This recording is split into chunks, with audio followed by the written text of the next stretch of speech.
दोस्तों वैसे तो हमारे पृथ्वी में 5 महासागर मौजूद हैं, जिनका नाम प्रशांत महासागर, अटलांटिक महासागर, दक्षिणी महासागर, आर्कटिक महासागर, हिंद महासागर है। दोस्तों आज हम जानेंगे दुनिया के सबसे बड़े महासागर अटलांटिक महासागर के बारे में। ऐसा माना जाता है कि इसका नाम यूनानी देवता एटलस के नाम पर अटलांटिक महासागर पड़ा है, जिसे महासागर के नाम से भी जाना जाता है। अगर हम पूरी पृथ्वी की बात करें तो पृथ्वी का एक बहुत बड़ा भाग जल से घिरा हुआ है, जिसमें ना जाने कितनों ही नदियां, झीलें, तालाब एवं समुद्र सम्मिलित हैं। यदि हम नदियां, तालाब, झील इत्यादि को छोड़ दें तो पृथ्वी का कुल जलाशय आपस में जुड़ा हुआ है, जिससे विश्व महासागर कहते हैं। दोस्तों क्या आपको पता है हम इंसान धरती के केवल 1/3 हिस्से में ही रहते हैं और बाकी का पूरा पृथ्वी जल से घिरा हुआ है। इसमें पानी ही पानी यानी कि महासागर है। पूरे सौर मंडल में हमारे पृथ्वी ही एक ऐसी घिरा है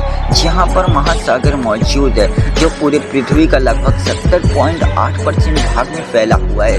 दोस्तों क्या आपको पता है दोस्तों हमारे पृथ्वी में पानी कितना है? इस बात का अंदाजा आप इस बात से लगा सकते हैं कि पूरे विश्व के महासागर रिम सागरों का क्षेत्रफल लगभग 3.66 मिलियन वर्ग किलोमीटर है, जो कि मंगल ग्रह के क्षेत्रफल का दुगुना और हमारे चांद के क्षेत्रफल का लगभग 9 गुना। दोस्तों वैसे तो आप जानते ही होंगे हमारे पृथ्वी में 5 महासागर मौजूद हैं, जैसे कि मैंने आपको बताया, जिसमें से अटलांटिक महासागर विश्व का दूसरा सबसे बड़ा एवं गहरा महासागर है। अटलांटिक महासागर जो पूरे पृथ्वी के 25% सौर में फैला हुआ है। यह महासागर जुरासिक पीरियड के दौरान ही निर्मित हुआ था और इसका आकार अंग्रेजी का अच्छा एट की तरह दिखाई देता है। पहले ये माना जाता था कि महासागर में बहुत सी दुर्घटनाएं होती हैं और यह महासागर लोगों के बीच भय पैदा करता है, जिस वजह से इस महासागर को सी ऑफ डार्कनेस यानी कि अंध महासागरों के नाम से भी जाना जाता है।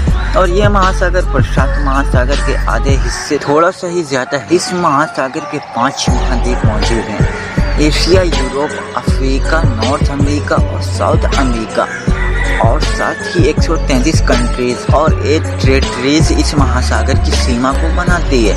नॉर्थ में ये महासागर आर्कटिक महासागर से मिलता है, तो वहीं साउथ में एंटार्क्टिका महासागर से मिलता है। अगर इसकी लंबाई की बात की जाए तो उत्तर में बेरिंग जल डमरू के मध्य से लेकर दक्षिण में कोस्टल अंत तक इसकी लंबाई 20,496 किलोमीटर है।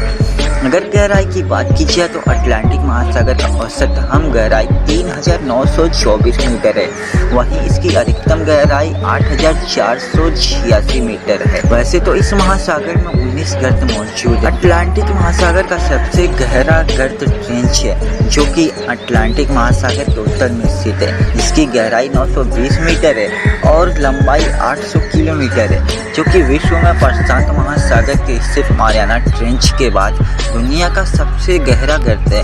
अटलांटिक महासागर में दुनिया के सभी महासागरों की तुलना में सबसे अधिक मात्रा में मछलियों की प्रजाति पाई जाती है, जिनमें से डॉल्फिन से लेकर सीप तक बहुत सारे एनिमल पाए जाते हैं, जैसे किसी lion, humpback whale, star cat, fish penguin और ढेर सारे सार की स्पेस यहाँ पाई जाती है। किसी lion, blue whale, star cat, fish penguin और ढेर सारे मछलियाँ यहाँ पाई जाती है। यहाँ तक कि पूरी दुनिया में केवल प्रशांत महासागर और अटलांटिक महासागर में पाए जाने वाली तारकोन मछली जो बेहद ही खतरनाक होती है, जो केवल इन दोनों महासागरों में ही पाई जाती है। दोस्तों आपको ये भी बताता चलूँ, आइसलैंड और विश्व का एकमात्र ऐसा व्यक्ति है जिन्होंने अटलांटिक महासागर को क्रॉस कर नॉर्थ अमेरिका की जमीन में पहली बार कदम रखा था। दोस्तों इस महासागर में एक अंडर वाटर माउंटेन रेंज भी है, जो कि मिड अटलांटिक रिज के नाम से जाना जाता है। यहाँ रिज माउंटेन रेंज से दोगुना चौड़ा है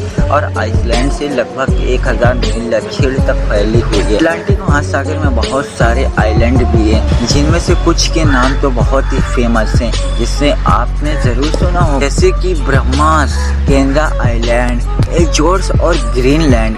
दोस्तों आपको यह भी बताता चलूं कि ग्रीनलैंड केवल अटलांटिक महासागर का ही नहीं बल्कि पूरे पृथ्वी का लार्जेस्ट आइलैंड है, जबकि विश्व का सबसे दूसरा आइलैंड पापुआ न्यू गिनी है।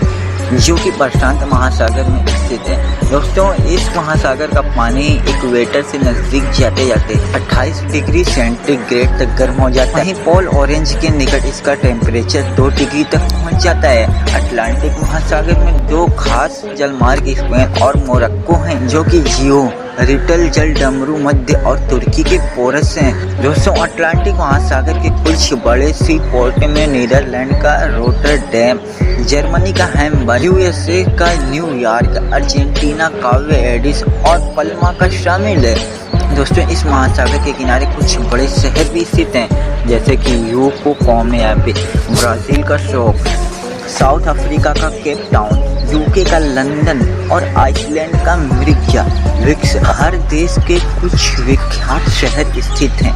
दोस्तों, आपको यह भी बताता चलूं, इस महासागर को एक प्यासा महासागर भी कहा जाता है, क्योंकि इस महासागर में दुनिया के कुछ सबसे बड़े नदियां जैसे कि अमेजन रिवर, मिसिसिपी, कॉन्गो और नाइजर जैसे ही कुछ बड़े बड़े नदियों को अपने अंदर संभाल लेती है, जिस वजह से इस महासागर को एक प्यासा महासागर भी कहा जाता है। साथ ही अटलांटिक महासागर में किसी अन्य महासागर की तुलना में सबसे ज्यादा गहरी हो जाती है, यानी कि इस महासागर में तकरीबन 50 फीट तक ऊंची ऊंची लहरें उठती हैं। दोस्तों, आपकी जानकारी के लिए अभी बताता चलूं, ये पश्चिमी उत्तरी अटलांटिक महासागर में एक ऐसी जगह है जहां पर बड़े बड़े आइसबर्ग यानी कि बर्फ की विशाल चट्टानें हैं। दोस्तों, 15 अप्रैल 1912 को दुनिया का सबसे बड़ा आलीशान जहाज और NS टाइटैनिक इसी हिस्से में एक विशाल हिमखंड से टकराकर 2.5 घंटे के बाद डूब गया था। वैसे ही अटलांटिक महासागर में एक ऐसी जगह है जिसका नाम बरमुंडा ट्रायंगल है।